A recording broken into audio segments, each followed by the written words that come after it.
양, 기업은 양으로 성장한다. 기업 분석에서 가장 중요하게 봐야 할 내용이 뭘까요? 앞에서 매출은 판매량 곱하기 단가라고 설명했죠. 양갈비의 양은 판매량을 얘기합니다. 돈을 많이 벌고 싶다면 매출이 커져야 하는데 이러한 성장의 핵심이 바로 양입니다.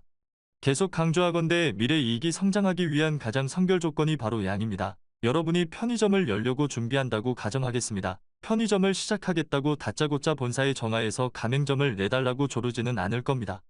당연히 편의점 사업을 이해하기 위해서 선행조사를 하겠죠. 우선 편의점에는 GS25, 세븐일레븐 등 다양한 업체들이 있으니 어떤 편의점의 조건이 좋은지 파악해야 합니다. 가맹비, 수수료, 브랜드, 인지도, 브랜드 평판 등 다양한 조건들을 비교해 볼 겁니다. 또 편의점 정책으로 출점 제한이 있는지도 확인해야 합니다. 편의점을 내는데 또 근처에 점포를 허가해주면 난감하잖아요. 브랜드 선택이 결정됐다고 해서 끝이 아니죠. 직접 편의점을 낼 자리도 알아봐야 합니다. 목이 좋은 곳을 선정해야겠죠. 인테리어 등 초기 비용이 얼마나 들어갈지도 확인해야 하고요. 이후에는 점포 하나에서 대략 얼마의 매출이 나올지 계산해보고 투자 비용 대비 얼마나 수익을 낼 수 있을지를 점검해 볼 겁니다. 여러분은 앞에 나열한 여러 가지 중에서 가장 중요한 것이 무엇이라고 생각하시나요? 저렴한 수수료? 낮은 가맹비? 인테리어비 절감? 아닙니다. 가장 중요한 질문은 이겁니다. 그래서 이 편의점으로 월 평균 매출을 얼마나 낼 수 있는가? 편의점의 매출을 추정하기 위해 여러 가지 방법을 사용하겠죠. 한 가지 방법은 내가 구상하는 매장 규모나 점포 위치와 비슷한 점포의 매출과 비교하는 겁니다. 점포를 직접 비교하려면 데이터가 있어야 하는데 점포별 데이터를 확보하기는 쉽지 않죠.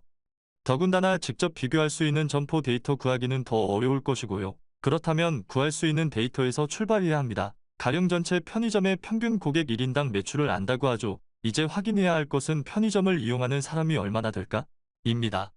편의점 매출은 일평균 방문 고객 수의 1인당 평균 매출을 곱하면 나올 테니까요. 편의점 매출은 일평균 방문 고객 수 곱하기 1인당 평균 매출인데요. 여기서 또 중요한 것이 수요와 공급입니다. 편의점의 수요는 결국 인구입니다.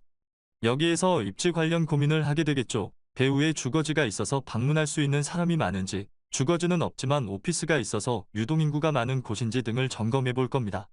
또 지금은 아니지만 개발 계획이나 대기업의 입주 등으로 향후 유동인구가 늘어날 수 있는지도 점검해야 합니다. 주변에 경쟁할 편의점이나 마트가 몇 개나 있는지, 유동인구에 비추어 적당한지, 추가로 공급 확대의 여지는 없는지, 주변에 추가로 분양되는 상가는 없는지 등도 확인할 수 있을 겁니다. 이렇게 수요와 공급을 기반으로 양이 어떻게 되는지를 확인하는 것은 매출을 추정할 때 굉장히 중요합니다.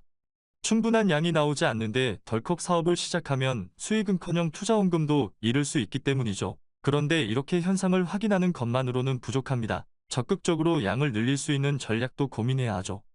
이벤트를 통해 더 많은 이들이 방문하도록 유도하거나 아예 점포를 확장하는 것도 방문자를 늘리는 방법이 될 것이고요. 양이 증가하면 매출이 늘면서 전체 이익이 늘어날 수 있으니까요.